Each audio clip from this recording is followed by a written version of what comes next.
Fala pessoal, tudo bem? Nessa review irei analisar a ASRock B660 MPG Riptide, que se trata de uma placa-mãe B660 destinada à plataforma LGA 1700, onde esse é um modelo mais entrada, com suporte a memórias DDR4, duas M.2 PCI Express 4 e até mesmo suporte às futuras CPUs de 14ª geração. Porém, ela tem um diferencial interessante, que é a possibilidade de fazer overclock não K nos modelos de 12ª geração.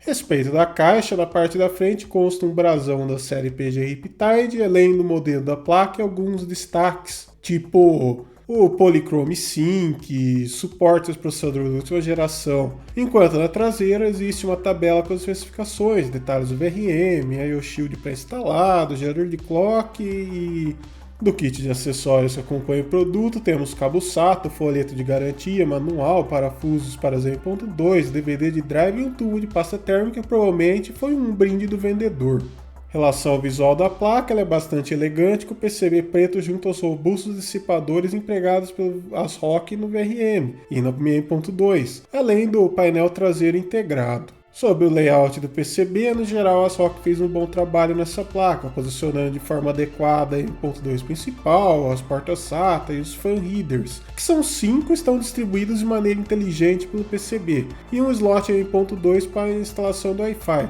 que é opcional e não acompanha a placa-mãe. As observações ficam por conta dos debug LEDs, posicionados logo ao lado da segunda M.2, que dificulta sua leitura caso esteja usando uma placa de vídeo parruda com sistema de refrigeração de 2 slots e meio ou maior. Falta de botões de power e reset, que infelizmente é recorrente em placas desse segmento, né? Outros fabricantes também não incluem isso daí. E por fim, a segunda M.2 pode sofrer com restrição de fluxo de ar por conta da altura do dissipador, né? Caso se use uma placa de vídeo robusta.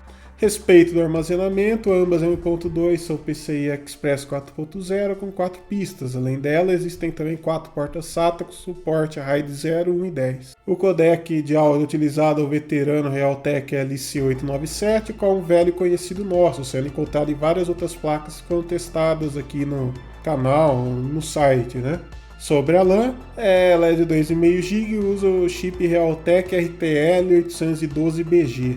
Uma inclusão digna de destaque é o gerador de clock externo DT6V4, o qual permite ao usuário fazer overclock não K nas CPUs de 12ª geração, que é particularmente interessante, já que o overclock não é oficialmente suportado pela Intel no chipset B660, muito menos em CPU não K. Além disso, essa é uma das raras placas DDR4 que conta com recurso. Veremos adiante como ela se sai. Sobre o espelho traseiro, ele já vem integrado com a placa e conta com vários itens, tipo PS2, 8 portas USB, 4 delas 3.2 Gen 1, 4 USB delas 2.0, porta de rede, 2 tipos de saída ali de vídeo para você ligar o monitor, enfim, é bem completo pela placa, né, pelo segmento. Sobre os dissipadores do VRM, o fabricante optou por usar peças robustas com aletas e thermal pads para fazer contato com os MOSFETs.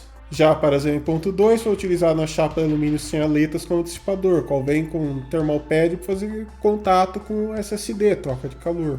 Respeito do VRM, a ASRock optou por usar um arranjo de 7 mais 1 fases com controlador RT3628AE, drivers RT9624F, onde cada fase possui componentes dobrados, ou seja, 2 MOSFETs Sinopower SM4508NH em alta, né, de alta em paralelo, e 2 Sinopower SM4503NH de baixa em paralelo também, além de 2 indutores de 50 microhenry. Em relação a esses componentes, o SM4508NH suporta corrente máxima de cerca de 30.4 amperes a 100 graus Celsius, possui um tempo de subida de 8.6 nanosegundos, tempo de queda de 11.6 nanosegundos, que é ali aceitável, né?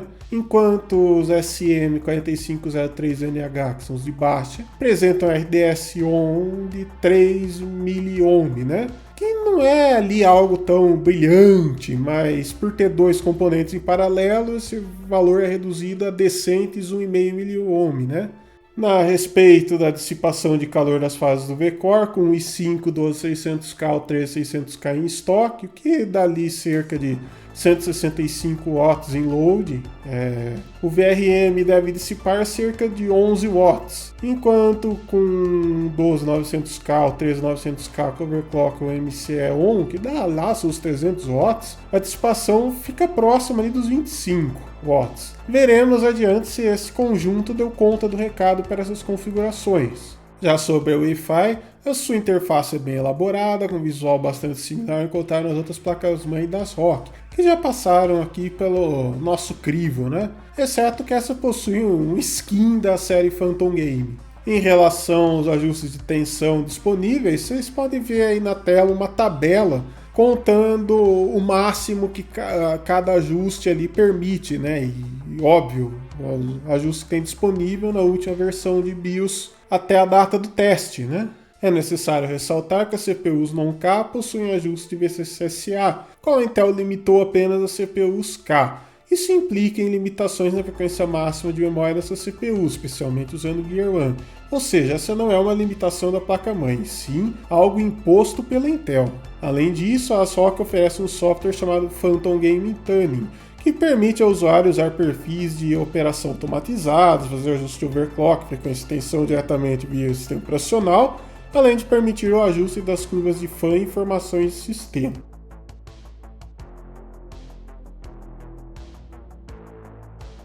O objetivo dos testes é verificar se a B660M PG Riptide é realmente uma boa opção de placa-mãe, testando como seu VRM se comporta com carga, a compatibilidade overclock non-K com diferentes processadores e memórias, e por fim o desempenho das M.2 e SATA. Para verificar o desempenho das M.2 e SATA foi utilizado o Crystalmark 8.0.4, onde a ideia aqui é testar se o fabricante fez uma boa implementação dessas interfaces, usando unidades SATA e NVMe capazes de chegar ao limite da banda oferecida por esses barramentos. Em relação às M.2, ambas portas ali oferecem desempenho mais do que adequado para qualquer SSD NVMe PCI Express 4.0 disponível no mercado.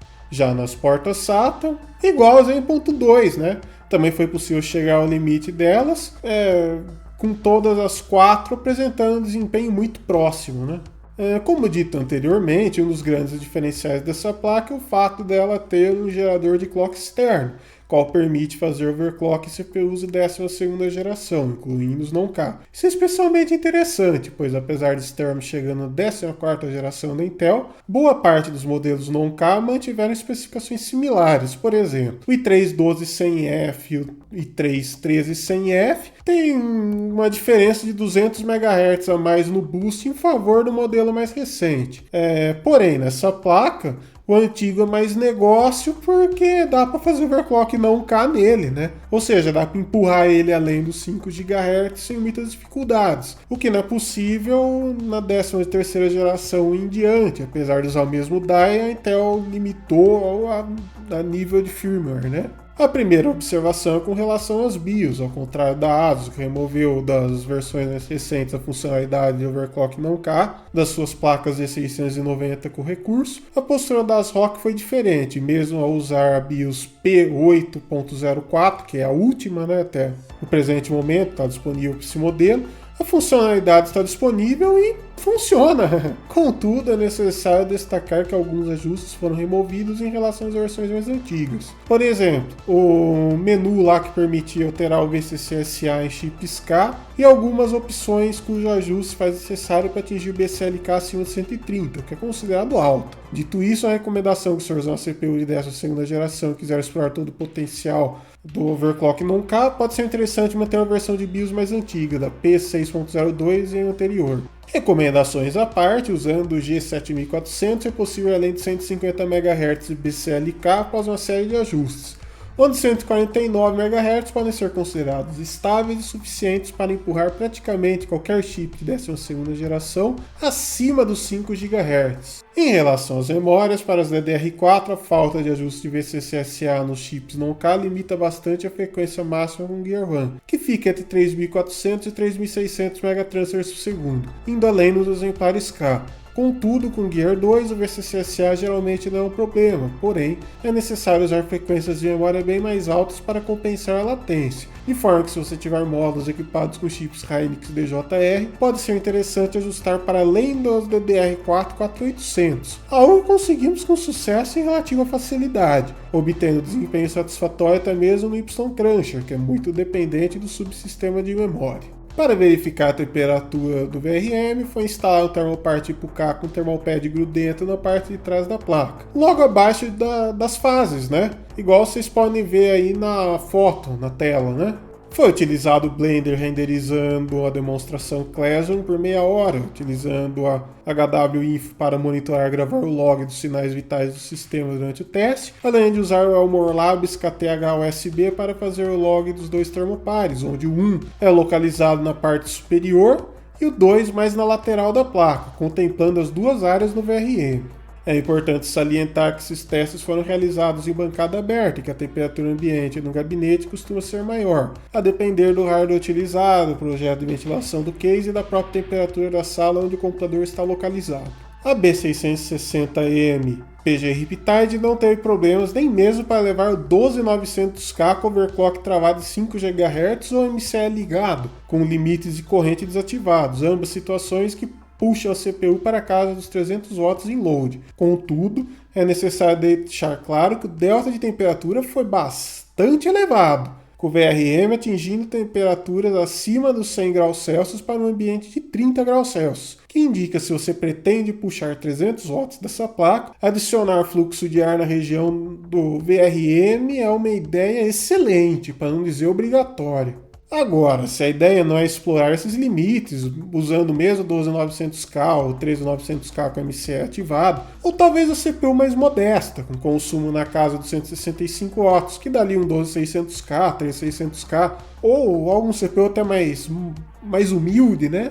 Aí existe mais margem, e fluxo de ar direto na região ali do VRM não se faz necessário, apesar de ser recomendável, dadas as altas temperaturas que andamos experimentando, né, nesses últimos tempos. Concluindo então, do ponto de vista do layout, qualidade e recursos oferecidos, a ASRock fez um bom trabalho no B660M PG Riptide, apresentando uma placa com layout decente e construção bastante aceitável, incluindo dissipadores robustos do VRM e painel traseiro com espelho integrado, algo que poupa o usuário da frustração de só perceber que esqueceu o espelho após montar a máquina toda. De pontos a se observar, ficam a falta de botões on-off reset e debug LEDs cuja leitura pode ser obstruída caso se use a placa de vídeo parruda, e a segunda em ponto 2, que possui limite de altura para o dissipador do NVMe e fluxo de ar reduzido, novamente se você estiver utilizando a GPU com sistema de refrigeração de 2 slots e meio em diante. Sobre os recursos oferecidos, ela inclui um 1.2 para instalação da Wi-Fi, caso esse seja o desejo do usuário, LAN 2,5 GB e som LC897, ambos da Realtek, o que é ali condizente com a proposta da placa. Sobre a BIOS, ela segue o mesmo padrão encontrado nas demais placas da